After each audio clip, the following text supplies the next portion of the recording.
Bonjour à tous, aujourd'hui je vous parle du guitariste Stanley Jordan que j'ai découvert récemment en regardant en regardant la chaîne de Nelson Faria. C'est un guitariste brésilien qui fait des entrevues, il joue puis avec les musiciens, puis après ça il fait des entrevues. Un jour j'aimerais ça faire ça, ça serait vraiment cool.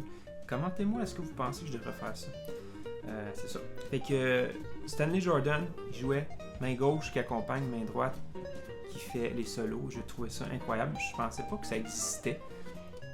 On a toute une petite passe, on s'est dit je pourrais faire ça. Puis là on l'essaye, puis on arrête après un bout parce que c'est tellement difficile pour rien dans le fond. T'sais, ça donne quoi? C'est pas plus beau aussi. T'sais. Mais là quand je l'ai vu que lui le faisait, là, je me suis dit ben là c'est possible. Fait que là je m'y suis mis. Puis c'est ça que ça donne.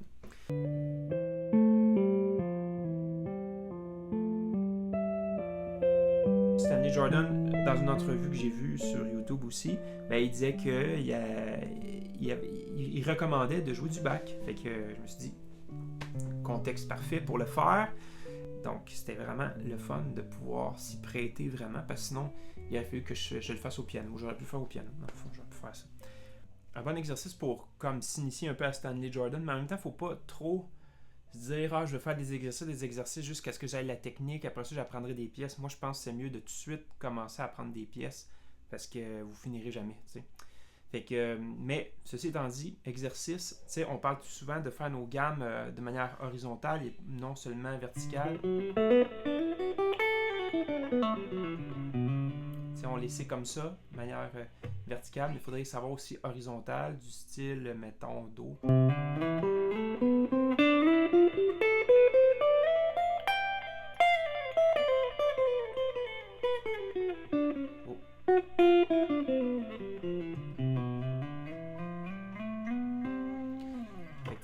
De fusionner les positions.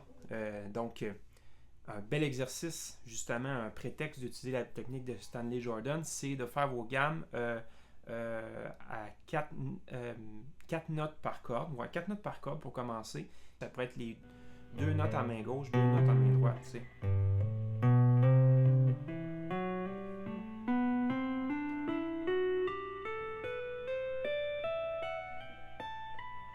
Peut-être la première semaine, vous pourriez commencer par ça. T'sais. Vous faites toutes vos gammes. Puis si les gammes majeures, vous les connaissez déjà bien, vous êtes peut-être mieux de prendre d'autres, mettons lydien dominant, mettons. T'sais. Fait que moi, j'ai fait une petite recherche Google, puis j'ai trouvé ça justement l'invention en Do majeur de Bach. Puis c'est ça que ça m'a donné dans le fond. Fait que si j'ajoute du début, je vais peut-être m'arrêter à des places que je trouvais intéressantes, l'harmonie que ça fait. T'sais. Je commence en Do.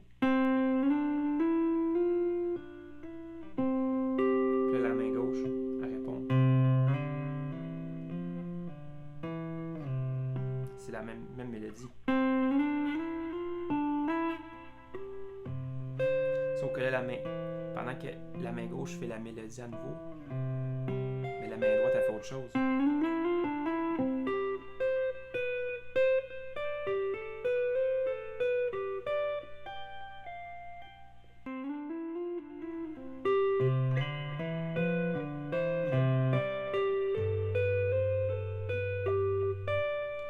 Là, c'est encore la main gauche qui fait.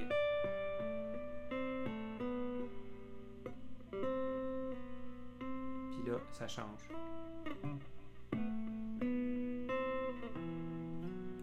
Là, la mélodie est à main droite. Fait que tout se chevauche, c'est incroyable, t'sais. Puis les guitaristes, on n'a pas accès à ça parce que c'est vraiment pas guitaristique, à moins de jouer comme Stanley Jordan. Puis là, ça donne vraiment. Ça ouvre des nouveaux horizons, tu sais. Donc, d'entendre, on appelle ça du contrepoint, la main gauche qui fait une mélodie, puis cette mélodie-là, elle l'accompagne. C'est pas des accords à main gauche. C'est juste des notes qui sont comme des guide tones. Puis ça crée un accompagnement, si on veut. Fait que tu sais, j'arrive ici. Là, il est rendu sur la dominante. Là, il est là, sur le sol cercle. Là, tu sais.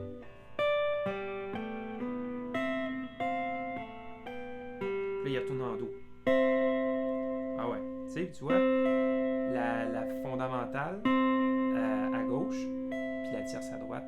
Tu sais. Puis là, on revient sur le sol, le 5e degré sur le sol. Tu sais. Tierce à gauche, tonique fondamentale, ben l'octave à droite. Tu sais.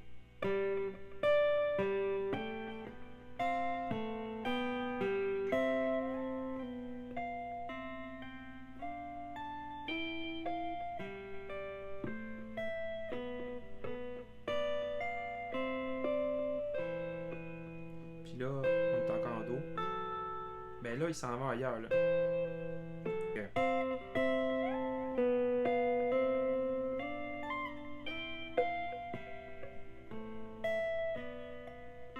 On va s'en aller tranquillement. On est rendu en sol, là.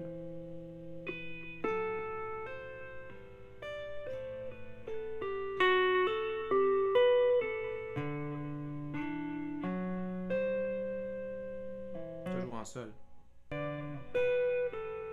Là aussi. Puis là, c'est ça, la tierce, le Si, l'accord de sol. La tierce est ici, à main gauche. Puis la main droite fait l'octave. Puis on s'en va ailleurs, on dirait là.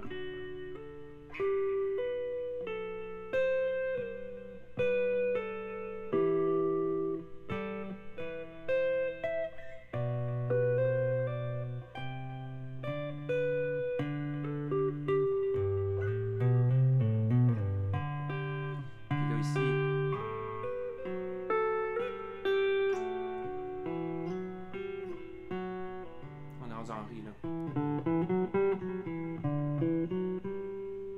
Ouais.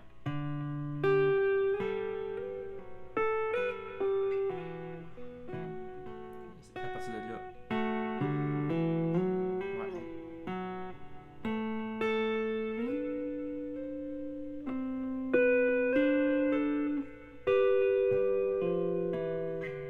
Wow, là.